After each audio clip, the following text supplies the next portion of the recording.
Voters decide, competitive races and pivotal ballot measures as we count down the final days to the 2024 election. Coloradans have been dropping off ballots for a couple weeks now. If you're still filling yours out, you can no longer mail it in, but there are more than 400 drop boxes across the state. Check out our voter's guide at cbscolorado.com to find one near you. Hi, I'm your political reporter, Sean Boyd. It is a long ballot this year with 14 statewide initiatives. I've been breaking them down so you have the facts you need to make informed decisions. This half hour, we'll go in depth on some of the more nuanced measures. While most people are focused on national races, it's the state legislative races that will impact your life the most. More than a dozen of the 35 state Senate seats are up for grabs, along with all 65 House seats. While Democrats are expected to maintain their control of both chambers, the size of their majority matters. Right now, Democrats have a supermajority in the House and are one seat away from one in the Senate. A dual-chamber supermajority would allow them to refer constitutional measures to the ballot without the support of Republicans or the governor and override any vetoes from the governor. Here are the races that will likely determine how much control Democrats have. If they lose 3 of the House seats, they lose their supermajority. In some parts of the state, the ballot is 6 pages long. The last time we had more statewide initiatives was in 1914, 110 years ago. The measures address everything from school choice to mountain lion hunting and judicial discipline. Half of the initiatives were put on the ballot by state lawmakers, including Proposition KK. It would impose a new tax on firearms sales to generate money for victim services. Call it my journey to hell and back, actually. 20 years ago, Monica Duran was a young mother carrying a dark secret, a secret that finally became too much to bear. I'll never forget it. It was Valentine's Day. After years of emotional and physical abuse at the hands of her ex-husband, she reached a breaking point. Literally, one of us or both of us are going to die if I don't do something. It was raining really hard, and I don't know how I found this, but I found a number to a shelter. I would not be here today if it wasn't for a shelter. I was fortunate. I was lucky. But many women are not. Violence Free Colorado says it's turning away 100 women a day on average due to drastic cuts in funding. Victim services organizations are largely funded by fines imposed on criminals, and courts have been reducing those fines in an effort to increase the chance of rehabilitation. In Colorado, federal funding has dropped from $57 million in 2018 to $14 million, and it could see another 40 to 50% cut next year. Unlike other states, Colorado doesn't have a dedicated stream of revenue for victim services. This is a problem that isn't going away. Which is why Duran, the majority leader in the state House, passed a bill this year referring Proposition KK to the ballot. It would increase the tax on gun sales by 6.5%, generating $39 million for victim services, mental health care for veterans and kids, and school security. When you look at crime victims, domestic violence, sexual assault, at-risk youth suicide, the common denominator there is gun violence. 44 Winchester Center fire. But Chris Jandro, owner of Hammer Down Firearms in Wheat Ridge, says law-abiding gun owners shouldn't have to pay more because criminals are paying less. So it's our fault. At what point does it become the criminal's fault? If the ballot measure passes, he says gun buyers, including crime victims, will pay a combined 24% tax in Wheat Ridge. What's enough? People are already struggling. And when you have people trying to sell us guns because they can't make bills, and then you want to add more tax to it? If victim services funding is a priority for the state, Jandro says the state should fund it. Duran has secured one-time funding, but says it's not enough. We are at risk of losing a lot of those providers, doors closing. Another controversial ballot measure this year affects Colorado pet lovers. Proposition 129 is getting national attention. It would make an unprecedented change to veterinary care in Colorado, a change opponents call dangerous. I gave their ad a reality check. Proposition 129 wants to allow someone who is not a licensed veterinarian to create treatment plans for your beloved pet. A proposed veterinary professional associate with mostly online training would still be permitted to perform pet surgery.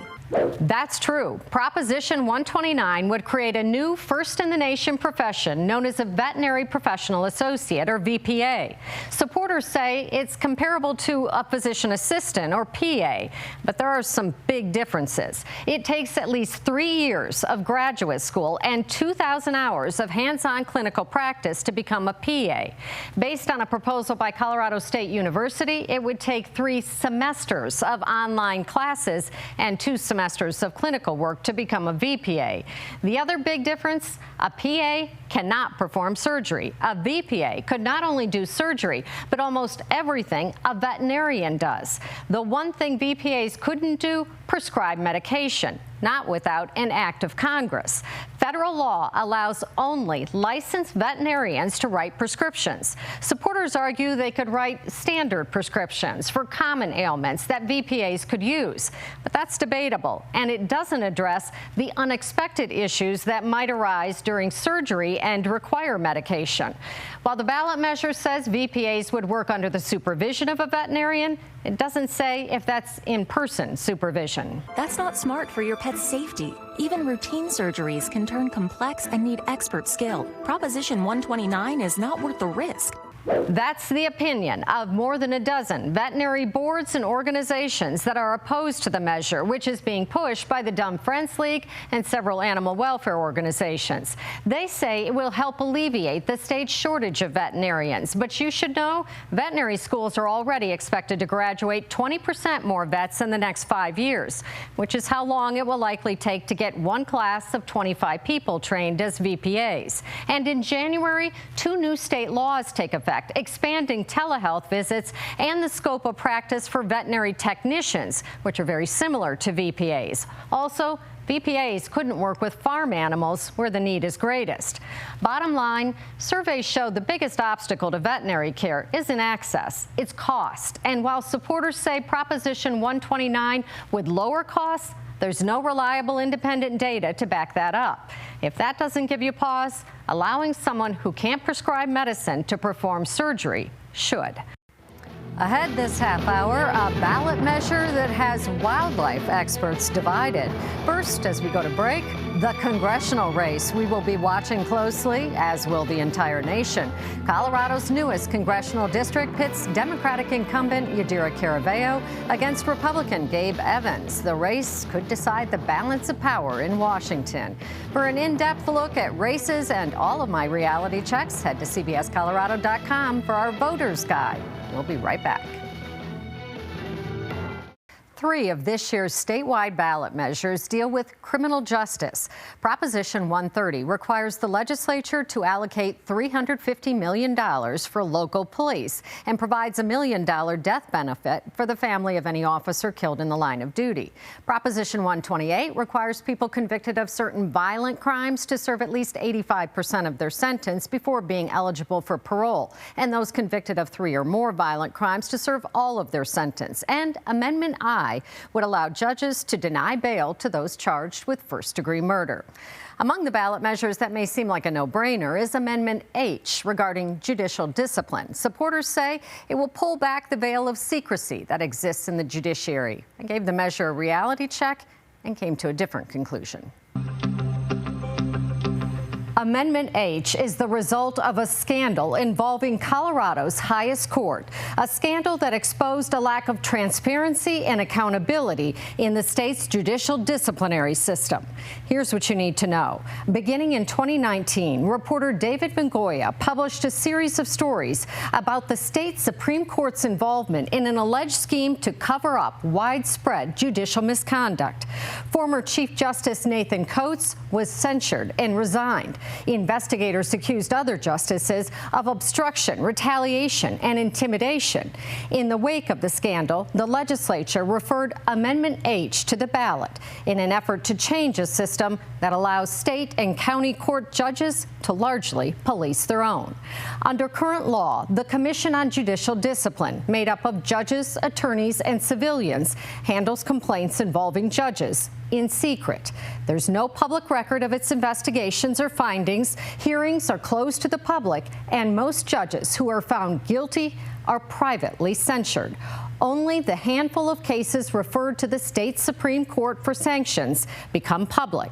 Of 344 complaints filed last year, only 3 resulted in public sanctions. And that's a lot for a single year. Over the last 40 years, only 12 judges have been publicly sanctioned. Under Amendment H, the commission would still privately investigate complaints and could still privately censure judges. But if formal proceedings are needed, the case would be referred to a different commission or adjudicative board for public hearings and discipline. While the Supreme Court would have a smaller role, it would still hear appeals, appoint the people who set the rules for the new board, and the judges who sit on it. The governor would appoint the other members, attorneys and civilians, who make up the majority of the board. State lawmakers voted almost unanimously to refer Amendment H to the ballot, but not everyone supports it. A group called the Judicial Integrity Project says less than 1% of complaints will ever make it to the public hearing stage.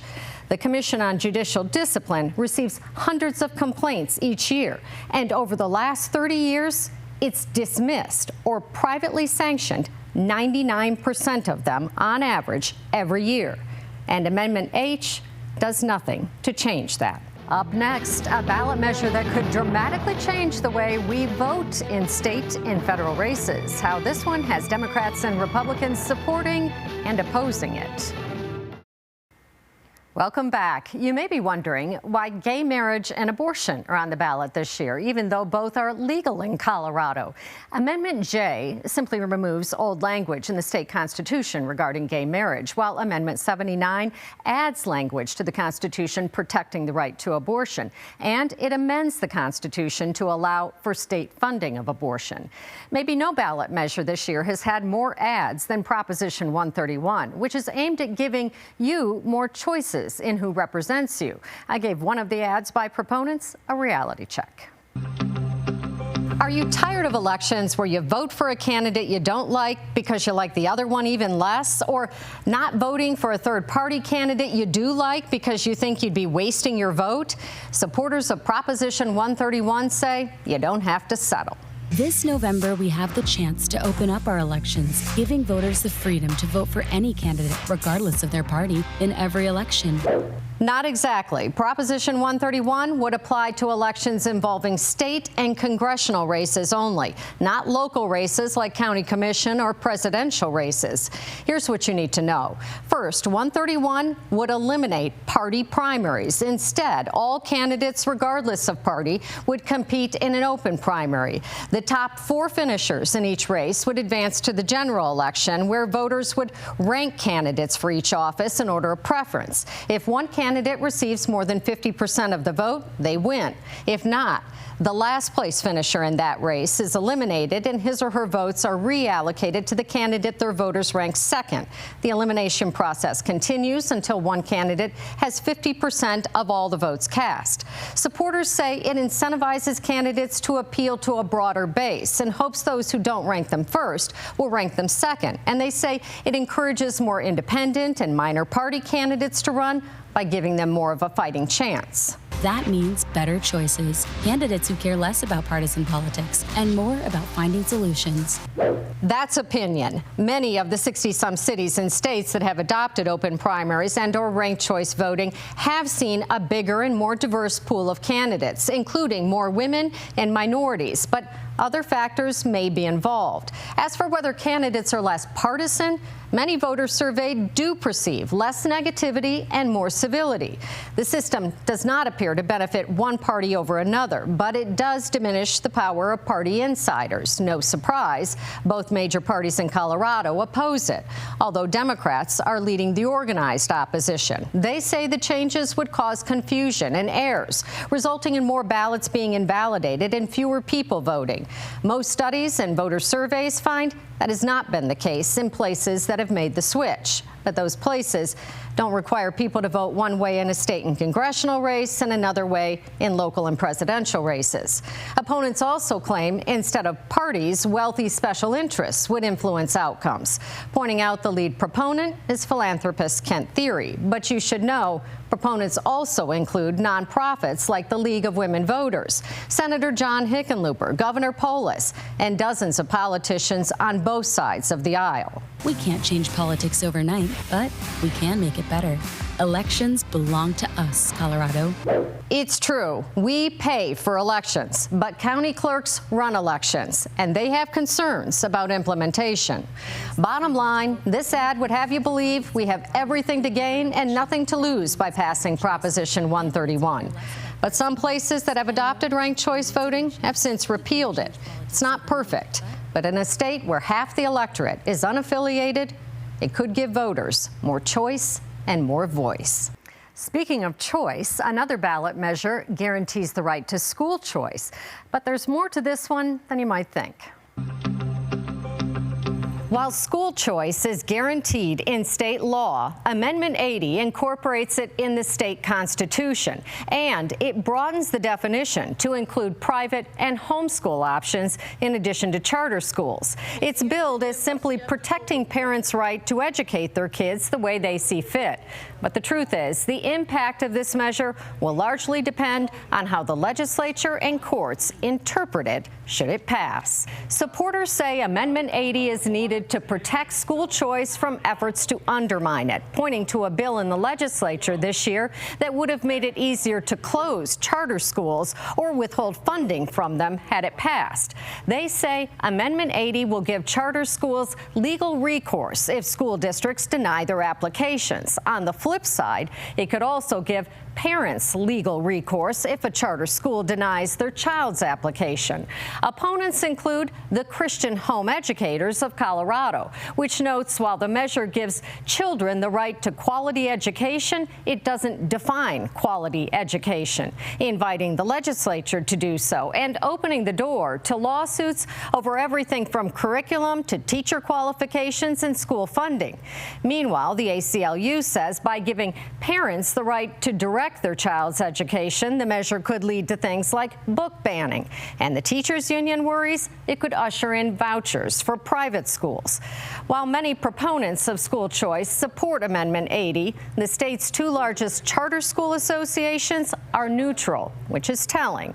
They see it as a no-win. If it passes, it's all but certain to end up in a lengthy legal battle. If it fails, it could embolden lawmakers opposed to charter schools.